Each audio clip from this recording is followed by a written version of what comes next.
menyenangkan gitu. Jadi jangan terlalu emosional seperti itu. Bagaimana kita membuat orang lain lebih rileks, bagaimana kita membuat orang lain itu diterima atau welcome gitu. Jadi kita harus menunjukkan pengertian gitu. Tapi tetap ya, yang namanya negosiasi kita harus tegas. Yang kedua adalah membuat orang menyadari penolakan. Membuat orang menyadari penolakan. Jadi ketika biasanya ada satu waktu ketika kita negosiasi itu kaku ya, tiba-tiba kita ada suatu kaku gitu kan, ternyata memang setelah kita istilahnya garing ya, kalau kita ngobrol gitu kan, ada satu waktu kita ngobrol terus garing gitu kan. Nah ini ketika ada hal tersebut, maka kita harus segera sadar ya, segera menyadari, misalkan segera bertanya, ada apa ya, seperti itu, atau mungkin saya ada yang salah, seperti itu.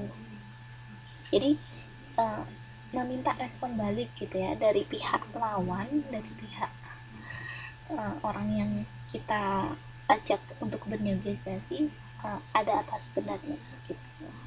Terus kemudian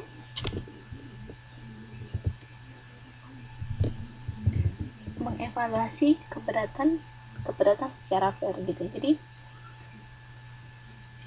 kita tidak boleh hanya berbicara pada dalam satu sisi, dari segi kita saja ya, tapi kita harus memahami bagaimana orang lain juga mengemukakan pendapat gitu ya. Jadi seperti saran apa yang bisa menimbulkan persoalan bagi orang lain, dan kita harus bisa membicarakan dan meminimalisir permasalahan tersebut, seperti itu.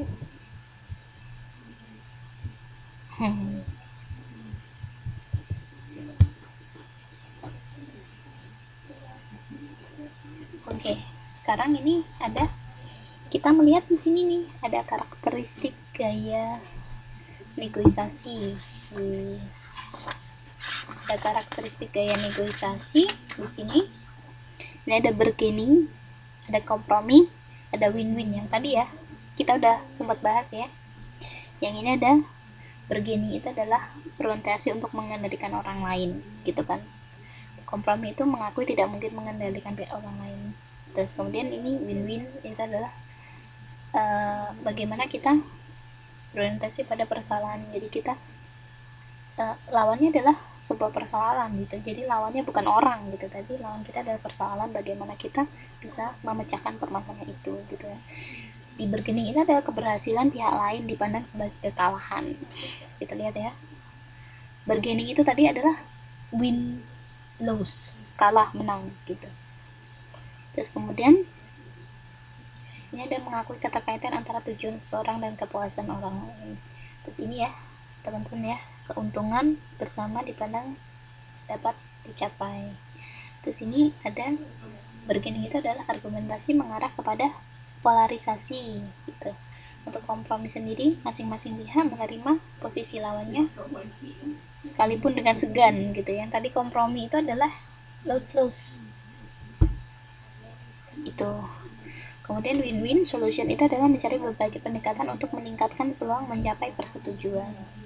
Ini ada lagi, bargaining itu adalah masing-masing pihak hanya memandang persoalan dari sudut pandangnya sendiri gitu. Jadi mau menangnya sendiri, egois.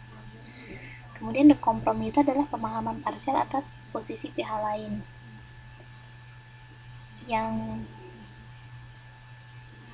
Yang sakar PDW gitu kan. Bargaining itu karena apa? Karena dia pada intinya bargaining itu adalah bagaimana kita menjatuhkan gitu ya, bagaimana lebih egois, sakar PDW gitu kan. Bagaimana saya harus menang, situ harus kalah gitu ya kan. Kalau kompromi sendiri tengah-tengah ya, jadi bisa menang atau bisa kalah gitu kan. Nah kalau win-win sendiri itu adalah bagaimana semuanya adalah sama-sama puas gitu kan, sama-sama puas, sama-sama tercapai kesepakatan gitu.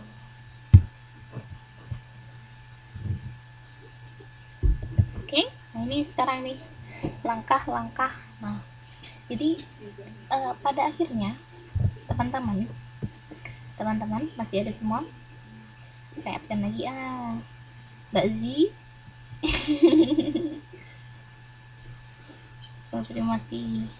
masih iya. Selamat datang Mbak Zi, saya menunggumu loh dari tadi, kangen.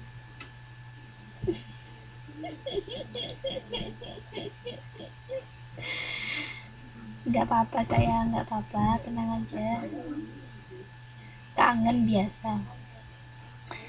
Mbak Ika mana Mbak Ika? Ada yang Mbak Ika?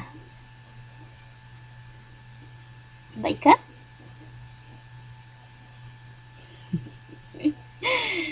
Mbak Zi muncul, Mbak Ikanya raib ya. Ini pengganti. Gantian nih. Iya kan biasanya kalau ke belakang gantian ya, ke kamar mandi. Oke, kita lanjut ya. Jadi kita melihat bahwa langkah negosiasi yang paling baik itu adalah langkah apa? Yang tadi. Apakah langkah bargaining? Gimana tadi bargaining? Bargaining itu tadi gimana nih? Bargaining egois ya. Bargaining itu jadi sebuah negosiasi, yang namanya negosiasi bargaining itu adalah yang sama-sama mau menangnya sendiri, seperti itu. Ya, betul sekali. Kalau kompromi,